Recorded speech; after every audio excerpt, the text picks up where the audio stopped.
Cartoons. गली के एगो नुक्कड़ पर लंबू टिंगू बैठ के बात करत रहलन। ई बार त्योहार मनावे में काफी मजा आ रहा बना। पटाखा, मिठाई। अब दिवाली में तो तू खाली मिठाई खात रह जाइबा, काम से तो तू दूर भगबा ही। इस साल तो भर भर के मिठाई खाई और पटाखा भी जलाई। अब पटाखा? हाँ भाई, पटाखा पहला बार सुनता का। अरे हाँ, जाना तानी हम इस साल कुछ अलग सोचले बानी। अलग का लंबू? दिवाली पे होली खेले के बाद टिंगू पेट पकड़ के हंसे लागल। अरे सुना तो सही, हमनी के इस साल दिवाली में बहुत सारा पटाखा ना जलाए। देखा ना, महंगाई इतना बढ़ गई बा, पटाखा तो आसमान छू रहल बा। का लंबू तू ना पटाखा आसमान न छुइए तो का छुइए? अरे टिंकू सुना तो सही। अच्छा लंबू तू ही बतावा, इस साल तू अलग का सोच ले बड़ा? इस साल हम दिवाली में पटाखा ना जलाई, बल्कि गो ग्रीन मनावल जाई और जौन पैसा बच जाई ओकरा से गरीब बच्चन खातिर ढेर सारा मिठाई ले ले। बच्चा भी बड़ा खुश हो जाई है। और आगे? और आगे इहे की ई दिवाली होकी क्लीन दिवाली, जिकरा में प्रदूषण भी ना होकी और साथ ही गरीब बच्चा भी दिवाली एंजॉय कर पाई है। साल में एक बार ही तो पटाखा जलावे के मिलेला। हम तो पटाखा खातिर दिवाली के इंतजार करे नी, तू तो मजा खराब करे के बात कर रहल बड़ा। एकरा में मजा खराब कैसे होखी? पटाखा के बाद बा तो हमनी सब फुलझड़ी जलावल जाई, आवाज वाला और महंगा पटाखा ना जलावल जाई। एकरा से हमनी के पैसा भी बच जाई और बच्चा लोग के खुश देख के सही में दिवाली के त्योहार पावन हो जाई। छोड़ी सब, दिवाली के तैयारी करे के बा। नया कपड़ा, मिठाई, सारा तैयारी बाकी बा, बहुत काम बा। टिंगू, हमनी अब बड़ा हो चुकल बानी, सांकेतिक तौर पे हमनी दिवाली मना सकेनी। हमनी के बच्चा के भी तो एंजॉय करे देवे के चाहिए। हमनी बड़ा होके दिवाली सेलिब्रेट कल जाई और बच्चा लोग ना करी है, ये तो गलत बाना। बच्चा लोग के खुश होकर देख के हम बड़ा खुश हो जाए। लंबू तू हो जाइए खुश, हम तो हर बात ना मानब।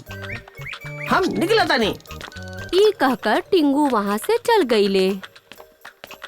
टिंगू सुना तो सही, अरे गो ग्रीन दिवाली मनावल जाई ना। लंबू भी टिंगू के पाछू पाछू चले लागल। आखिरकार लंबू टिंगू के इंतजार खत्म भइल और दिवाली के दिन भी आ गईल। लंबू टिंगू के मोहल्ला दिया और लाइट से सज गईल। लंबू के लाख मना कैला पर भी टिंगू ढेर सारा पटाखा खरीद ले। टिंगू के हाथ में पटाखा के बड़ा बैग देख के लंबू कहलस, टिंगू तू तो इस साल पिछले साल के मुकाबले ज्यादा पटाखा ले आई बड़ा। ये सारा महंगा बड़ा। हाँ महंगा तो बा, लेकिन दिवाली में ना तो कब लंबू, चला मजा कर जाए। हम नहीं खिया रहल, हम चलनी मोहल्ला के बच्चन के मिठाई और फुलझड़ी बांटे। हैप्पी दिवाली तो बोल के जाता। लंबू देखत रहलस कि टिंगू सुतली बम जला रहल बा। तेज आवाज से मोहल्ला जैसे हिल ही गईल। पटाखा की धड़ाम धड़ाम आवाज टिंगू के पटाखा से ही आवत रहलस। लंबू गरीब बच्चा खातिर लाइल मिठाई के डब्बा और फुलझड़ी एक साथ रखलस और उनका ठीक से पैक करे लागल। लंबू देखलस कि टिंगू के पटाखा से बहुत सारा धुआं आ रहल बा। उहे बतावे खातिर लंबू टिंगू की ओर बढ़े लागल और तब बे लंबू देखलस कि टिंगू अपना हाथ में बम रख के जला रहल बा और गलती से टिंकू पटाखा के बाती ना निकलले बा, जौन वजह से बम जले में टाइम ना लागी और टिंगू के बम फेंके से पहले ही ऊ जल जाई। लंबू आवाज लगवलस बाकी टिंकू नइखे सुनलस। दूसरा ओर लंबू देखलस कि टिंगू ने पटाखा के बैग के बहुत ही ज्यादा करीब दिया लगवले बा ताकि वो आसानी से पटाखा जला पाई। अरे टिंगू का कर रहल बड़ा? अरे वो बैग जल जाई और पटाखा एक साथ जल जाई है। अरे रुक जा। टिंगू के बम जलावे से पहले ही लंबू ओकरा पास पहुंच गईल। वो टिंगू के हाथ पर झपटा मरलस और बम नीचे गिर गईल। लंबू अपना दूसरा हाथ से पटाखा के बैग नीचे रखलस और पटाखा के बैग भी लगभग जलते जलते बच गईल। और बड़ा हादसा होखे से बच गईल। टिंकू बम हाथ में जल जाइत, का कर रहल बड़ा, पागल तनिका हो गईल।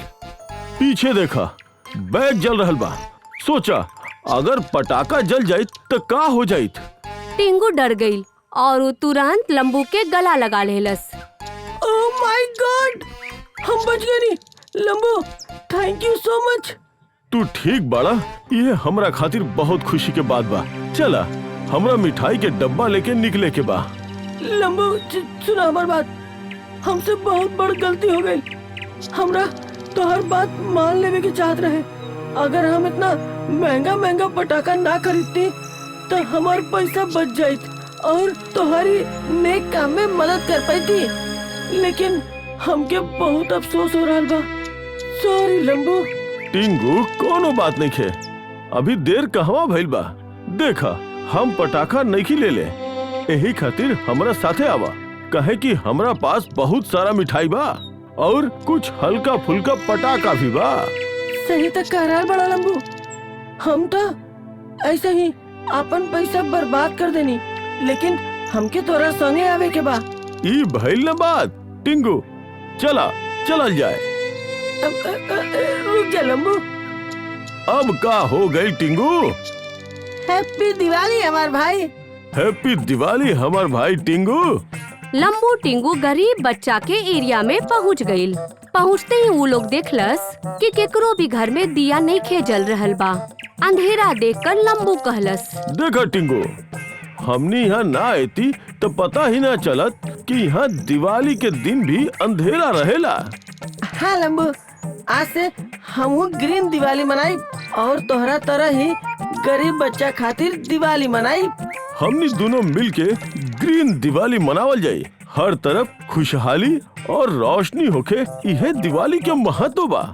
लंबू, हमू अब ए तरह से सोचे लागल बानी, ऐसा ना होके कि केहू के घर में दिया ही ना जले और हमनी एक्स्ट्रा पटाखा जला के पैसा वेस्ट करी। मोहल्ला में पहुंच के लंबू अपन बाइक से एगो फुलझड़ी निकाललस और उ जलैलस, जी देखकर बच्चा सभे लंबू टिंगू के पास पहुंच गईल। ये कितना सुंदर बा, हमके भी चाहिए, बाकी हमरा पास कुछो नहीं खे। हमरा पास भी कुछो नहीं खे, लेकिन पापा कहले बाड़न कि ऊ हमरा खातिर जरूर कुछो लइहन। हमके उनकरे इंतजार बा। तहार पापा जब तक आइहन तब तक तो दिवाली भी खत्म हो जाई। कोनो बात नहीं खे बेटा, हमनी तू सब खातिर ढेर सारा मिठाई और फुलझड़ी लेके आइल बानी। टिंगू एक एक करके सबके मिठाई के डब्बा और फुलझड़ी बांटे लागल। सच में ये हमने खातिर बा, इतना बड़ा मजा आई। बच्चा सभे उछल कूद करत पटाखे जलावे लगलस, फुलझड़ी के मजा लेवे लगलस और मीठा मीठा दिवाली के मिठाई भी चखे लागल, जौन देख के लंबू और टिंगू बहुत खुश हो गईल। तू सच कहत रहला लंबू, दिवाली के मजा सबके साथ आवेला। हम तो खाली पटाखा जला के पैसा बर्बाद कर देत रहनी, लेकिन ये गो ग्रीन वाला दिवाली वाकई बहुत ज्यादा अच्छा बा। माता लक्ष्मी हर तरफ होकेली, यही से कोनो भी घर बिना मिठाई और दिया के ना होके हमने ये संकल्प करता नहीं। हमरा खुशी बा टिंगू की तू समझ गईला। तो चलो फिर ई सब के साथ एक एक फुलझड़ी जलावल जाए। तू खुश, हम भी खुश और बच्चा लोग भी खुश। हैप्पी दिवाली।